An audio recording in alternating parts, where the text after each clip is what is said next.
Enable notifications by ringing the bell.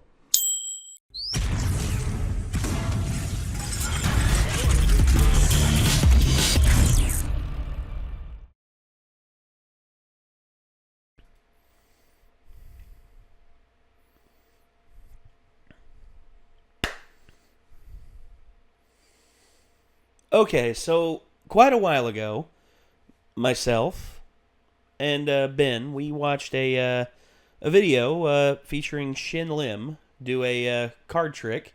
Well, actually, several card tricks. If you haven't ever seen Penn and Teller's Fool Us, you know who Penn and Teller are, right? Yeah. Okay. They are world-class magicians and also world-class skeptics as well. They invite magicians onto their show called Fool Us to perform magic tricks in front of them, and there's either one or two outcomes. Penn and Teller figure it out, or Penn and Teller get fooled. Now, the majority of the magicians that come on this show do not succeed in fooling Penn and Teller. Shin Lim, who's probably the most person who got the most famous off of this, has been on Penn and Teller's Fool Us twice and has succeeded twice. It's because his hands are so fast at like making cards disappear, and how he goes about getting rid of them is like me and Ben sat like it actually pissed people off that me and Ben actually slowed down the video to try and see where he like flipped it. Like he had a pin one time that he had in between his fingers like this in a prayer motion, and then it almost disappeared. He opened his hands up and the pin was gone. And we actually saw that he flipped it back and it went back here, and we assumed that it was back here. And then he like moved this hand out, and then he like brought this hand down and like brought it just to the brim of the table, and we thought maybe that was a pass down where he dropped the pin behind it. Yeah. But people actually got mad at us and told us to just enjoy the damn magic tricks. I'm just like, we're doing the exact same thing that Penn and Teller were doing. It's just we had, playback and we have cheat devices because we are not world famous magicians whose brains work that way. Yeah, so I'm sorry guys, but we watched Shin Lim's video and it's the most popular Fool Us because the amount of like detail he goes into with his trick is just unbelievable. But Not to mention, like, the way tricks actually work fascinates me almost as much as the actual trick. So, like, I can enjoy a trick for what it is, but I can also enjoy a trick for how it works. Yeah, and, well, there were several people early on who became, like, the big-time foolers of Penn and Teller. Shin Lim is one of them. Number two is Sean Farquhar. He's a two-time world champion of card tricks. And then there is Paul Gertner, who is up here, who is actually a trick inventor. He's been a trick inventor for like the last 50 years of his life. And then there is Kostya Kimlat. Kostya Kimlat is one who actually pissed off Penn and Teller because of how good his hands were. Like, there's actually a highlight video I saw of like the ones who fooled him, but I never saw the full trick. So Kostya Kimlat, we have his first appearance on Fool Us up here. I saw that he actually appeared again, in which, if you want us to react to that, or if there's another magician trick out there you want us to react to, feel free to let us know in the comments down below. But for now, let's see what good old Kostya Kimlat has to offer for Penn and Teller. Hi, I'm Kostya Kimlat, a business-focused magician specializing in sleight-of-hand magic. My company trains and books magicians around the world for all kinds of corporate events. Over the years, I started to see the connections between the art of magic and the craft of business. A sale, just like a magic trick, happens in the customer's mind. It's all about perception. And that means human interaction. How do we communicate? Those are the real secrets of magic. Great magic doesn't strive to fool you so that you believe in something. Great magic reminds you to be careful about what you believe in. And that's why it can be so helpful to think like a magician.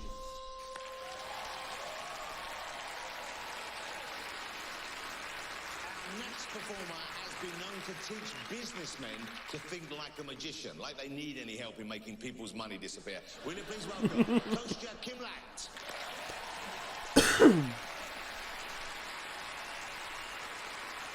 Thank you very, very much. much. It's an absolute pleasure to be here with all of you in the theater and everyone watching at home. Penn, Teller, I'd like to show you something special using a pack of playing cards. Will you please join me so you can watch closely? Everyone welcome Penn and Teller. All right, gentlemen. What a pleasure. So nice, so nice. So please have a seat, relax. In a moment, you're going to help me shuffle these cards. Now, I found that how people shuffle cards. Now, when you pull off a trick in front of Penn and Teller, like when they're right there, you actually kind of look like Penn with the. If you had your hair pulled back a little bit, you'd actually kind of look like Penn. We just need someone to be your teller. Yeah. Someone who just to sit there and do nothing. If I was a little bit older, maybe, I had a different style of glasses, I could pull them off. Well, actually, Penn actually does have like more black rimmed glasses. Like he only started wearing those as he's gotten older. Yeah. But Penn's also 6'6". Yeah, I'm not nearly that tall. I didn't realize he was such a tall dude. Oh yeah. I want you to see the state that they're in. All right, very well mixed up. And then Teller, if you would take your hand and place it like this for me, if you would. Yeah, and then can you place your hand, place it above, and press the cards together. That way you not only see them and all the way down the line, you actually feel them being shuffled, and all the way, working so effortlessly as you do together. Awesome. You're such a team. You are, I love it. Perfect shuffle. You should see us shampooing. Really well mixed. Yeah, I would. Okay. Of course. Penn is such a smart ass. I love him. There is only one other shuffle that mixes the cards in a more thorough way. And this is a shuffle that is preferred by children and drunks. 52 card pickup. Okay. Now, who even drops them on the floor? It doesn't matter. The cards are completely mixed up. In fact, why don't you guys get in there? Feel like a kid again. I want you to go ahead, turn them over, mix up, face down, do whatever you like. Give them a nice little mix. You feel pretty good about that? Actually, it's starting to make me feel worse and worse. Okay, cool. So we'll collect them. That's fine. That's perfect. I'm going to gather up the cards together. And gentlemen, this is my favorite part. Even though... Right here, watch Teller and Penn. Look, I'm going to break your hands. I'm going to find your two cards. Oh, I remember that from the highlight video. It's so funny. Because you haven't even picked them yet. That's true. I get excited by the shuffle, okay? So let's do this here. I'll go through here, face up or face down. Here's what I like you to do. Reach in there and grab one out, face up or face down.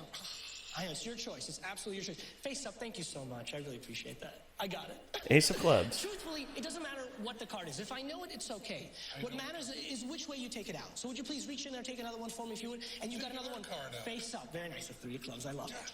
So now, gentlemen, you can put the card back in. You remembered it. You showed it to the camera. You can put it back in any way you like, face up or face down. It's completely up to you.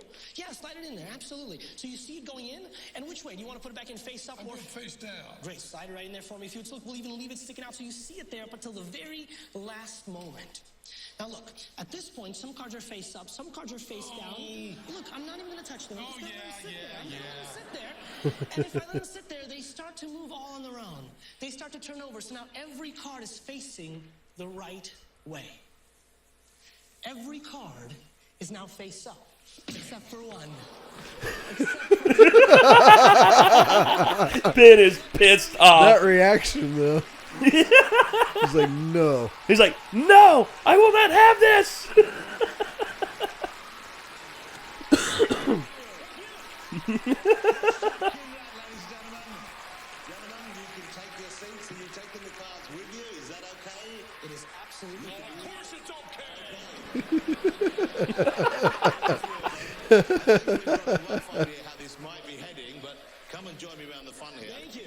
So here's the thing about. Actually, I'll let. See, they're allowed like a little amount of deliberation to like determine what happened. Do we have any idea how he just did that? Yeah. Terrible mood now, but that was really quite special indeed. This trick, is this one that you've come up with? Or is this, okay, absolutely. Yeah, you know, some magicians, we create the magic. That's what we love to do. Absolutely. So really, the chance of them getting this, certainly, if they do, it will be having seen it for this first time, not knowing similar tricks in the past. Absolutely right. Now, I'm hoping that you will be back here on stage performing with them. Would that mean a lot to you? Are you a fan of these guys? Oh, absolutely. I've been a fan for such a long time, and it's a pleasure. I mean, to be back here in Vegas on the stage would be wonderful. I think we're ready to hear your verdict. Mr. Penn and Mr. Teller, what do you have to say? Okay. I want to say right up front, I hate you. Oh, it means so much, Penn. I hated the way you looked. I hated the way you cleanly handled the deck of cards. I hated that I knew the punchline when you started. I hated that it was clean all the way through. I hated that I should have known it. I hated it from the moment you walked out. I tell you, when I saw him sitting there with his beady little eyes, I wanted you as dead as a hammer. Thank you. Right there. No, you don't feel any love. You feel nothing but hate. I knew you were going to fool me from the moment I saw you sitting there, and yes, you did, but who cares? Wait a minute. No, it's not. No, it's not. No, it's not. No, it's not. No, it's not. Stop it. Stop. Shut up. Shut up. Bring that back into the air. Hold it. You didn't. Okay, Bring that back up. put it back. You fooled me. You know for a fact that it's hard to say the word big without covering it with dumb. You fooled the big dumb guy. That doesn't mean jack. 2/3 of the people on here fool the big dumb guy. When you bring that thing down, when you say fooler, fooler, fooler, is when you fool Teller. And Teller handled the cards, and he looked at it, and he thought about it, and you fooled him. So yeah.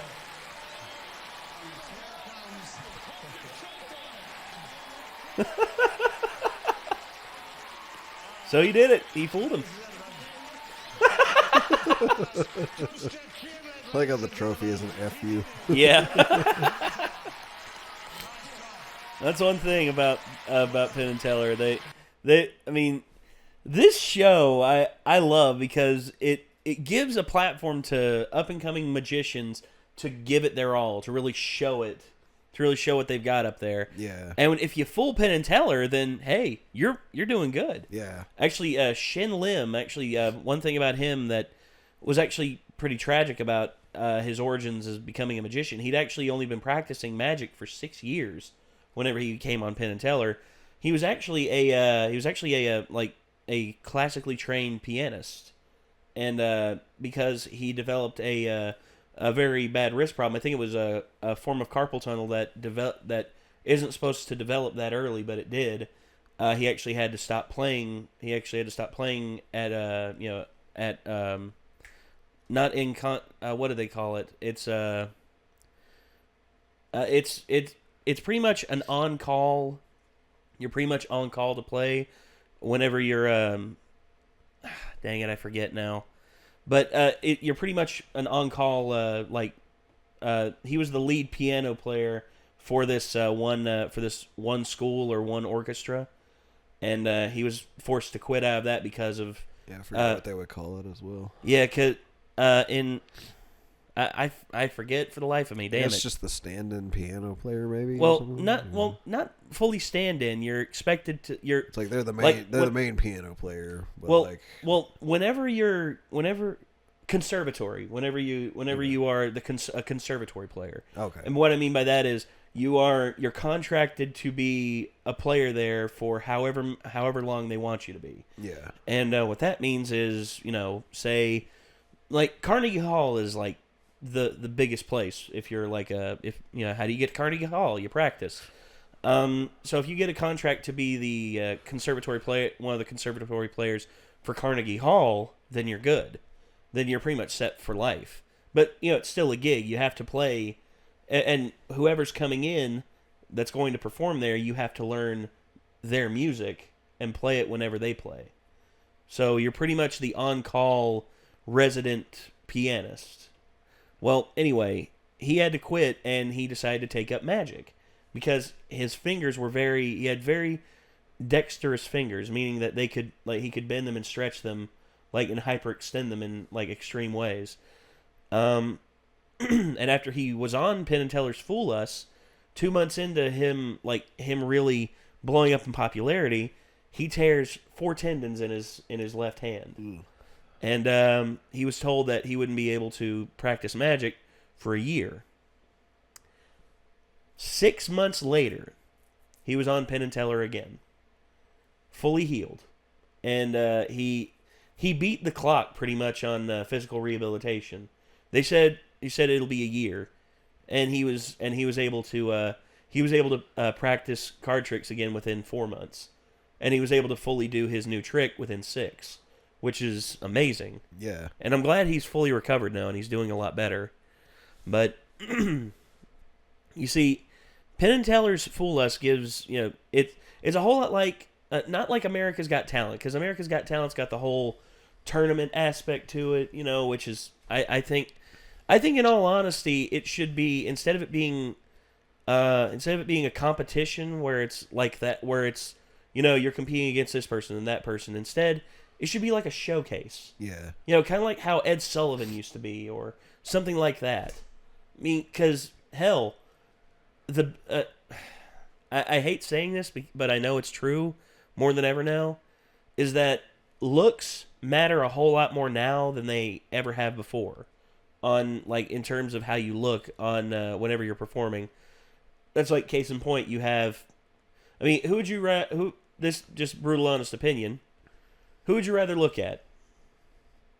Katy Perry or Lady Gaga? Lady Gaga. Really? Yeah. Damn. Have you seen American Horror Story? Yes, I have. Season 5, Hotel? Mm-hmm. Like, I would totally take Lady Gaga over Katy Perry. It's because she's a freak. Maybe. It's just I'm just joking, my man. alternative metal. No, that's fine. Face. Well, honestly, she's performed, like, Katy Perry's performed with POD. Yeah, but it's just, I don't know, just something about Lady Gaga. It's like, I'm not really a fan of either of their, like, musical styles. But if I had to pick one, it'd probably be Lady Gaga's over Katy Perry's, because Katy Perry's just a little too poppy for me. Well, Katy Perry's earlier stuff, I like it actually better, because she actually put effort into that. Whereas nowadays, she's given a song, she sings it, makes $1 million. Yeah, just something about Lady Gaga. She's just, out of the two, I think she's just the more attractive. Like, but I don't know. Well, it's fair enough. But yeah, I have seen her in that, and also, I have seen. What was the name of that damn movie? Sin City. Ever seen the second Sin City movie? No, I never did see the second one. She's in that, and she actually plays just a little bit of a bit part, but it's like, damn, didn't realize she could look like that. Yeah, because she did like her weird makeup and stuff for the longest time, and it was like hard to tell what she actually looked like. And then when she started doing like parts where she just looked like herself, you're like, oh, she's actually a really pretty lady. Yeah. I remember the first place I saw her. I didn't even know it was her. It was in the show The Sopranos. She was actually was a kid in that. I think she was like 15 at the time, and she and Anthony Soprano Jr., the son of the main character Tony Soprano, they break into a high school and they like trash a trophy case and like throw the trophies into the swimming pool. It's actually when you see her, you're just like, wait a second, is that really her? Holy crap! Yeah, like I didn't realize she had been in stuff for that long. Oh well, she's been a classically trained musician for a long time. Like, she's a very talented musician, and I'd say out of her and Katy Perry, she is the more talented of the two in terms of musicality, in terms of what they're capable of. But yeah, here we are talking about Katy Perry and freaking Lady Gaga. Oh well. Somehow got from magicians to this. Oh well. So I don't know. Well, they're magicians. They steal my heart. Well, anyway. So Penn and Teller's Fool Us. They got a new season going on right now, and one cool thing that they're doing is they're actually allowing the people who come on their show to actually use the segments from the episode that have them in it on their YouTube channels and social media and everything. Nice. So, they're not locked into some exclusivity contract where, oh no, you can only view it if you view Fool Us, on the CW or something like that. It's like, no, you can watch it. You can watch a clip. You can watch my clip on YouTube. Yeah. I mean, it's on my YouTube channel, so check it out. Yeah, it's cool that they let them do that. Oh yeah, I love stuff like that, dude. I love it. But yeah, I think that's. I always thought that was really cool. And hey, if you all want us to watch more Penn and Teller Fool Us, let us know in the comments down below. And I guess until next time, signing off, I'm Nate. I'm Nick. And we will see you later, everyone. Peace out.